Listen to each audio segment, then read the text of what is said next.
તુવેરની દાળ બનાવવાની રીત. નાતવાળી ઓકે. એના ઇન્ગ્રેડિયન્ટ સિંગદાણા, ખારેકના ટુકડા, સૂરણ હોય તો નાખવું, ના હોય તો કશું નહીં, મીઠું, મરચું, હળદર, ધાણા જીરું, ગોળ, આમલી ના હોય તો કોકમ ના હોય તો લીંબુ, કોઈ પણ ચાલે. પણ નાતની દાળમાં આમલીને પાણીમાં પલાળવી 10 મિનિટ મૂકી રાખવાની. સૂકા મરચાં વઘારમાં, મેથી, અડદની દાળ, રઈ, હિંગ. મીઠું, મરચું, હળદર, ધાણા જીરું, ગોળ, પલાળેલી આમલી અથવા તો કોકમના ફૂલ, વઘારમાં તેલ, મેથી, સૂકા મરચાં, અડદની દાળ, રઈ, હિંગ. લાલ મરચું વઘારમાં નાખવું એક્સ્ટ્રા. એની બાફેલી દાળ લીધી, એમાં પાણી રાખવાનું. મેં એકલી દાળ કુકરમાં બાફી એટલે કુકરવાળું પાણી ચાલે. કુકરમાં 2 વસ્તુ મૂક્યો તો ના ચાલે. આ પાણીને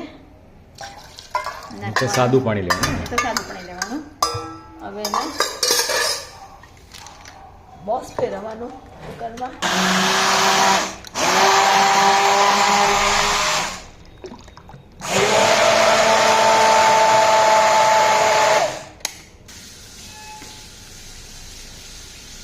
હળદર, મરચું,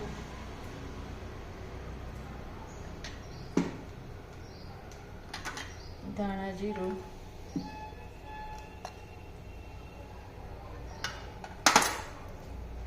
આ જે સિંગદાણા અને સૂરણ છે એને માઇક્રોવેવ ના હોય તો નાની વાડકીમાં પાણી રેડી અને ગેસ ઉપર 2 મિનિટ ગરમ કરવું. માઇક્રોવેવ હોય તો 1 મિનિટ ખાલી મૂકવાનું. ના હોય તો 2 મિનિટ ગેસ પર ગરમ કરવું. વાડકીમાં મૂકીને 1 મિનિટ ગેસ પર ગરમ કરવું. ઓકે. ગોળ નાખો. પેલું ગરમ થાય ત્યાં સુધીમાં ગોળ નાખી દેવાનો. 10 મિનિટ પહેલા પલાળેલી આમલી, એનું પાણી લઈ લેવાનું. આમલીને બતાવશે એટલા એનું પાણી હોય એ રેડવું આમ કરીને.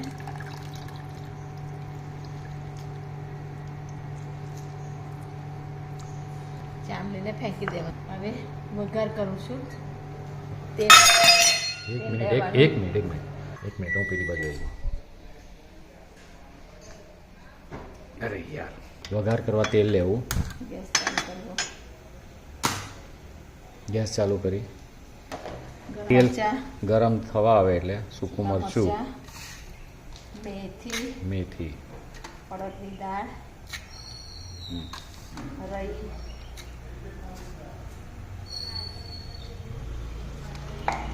તતડે એટલે હિંગ અને મરચું તતડવા દેવાનું. હવે હિંગ અને લાલ મરચું નાખવાનું વઘારમાં.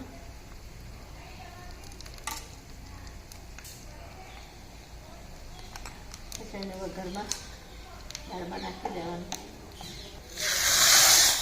એ વઘારને દાળમાં પેલું બનાવેલું એ જે લિક્વિડ છે એમાં નાખી દેવાનું. એવું ને? હલાવવાનું. એમાં સિંગદાણા પાણી સાથે નાખી દેવાનું. ગરમ પાણી કરેલા આદુ અને સિંગદાણા. ના, સિંગદાણા ને ખારેક. સિંગદાણા અને ખારેક. અને હવે આ જે આદુ છે એને છીણીથી અંદર નાખવાનું. છીણી નાખવાનું આદુને, એના ઉપરનું એ કાઢીને છાલકું કાઢીને. ઓકે.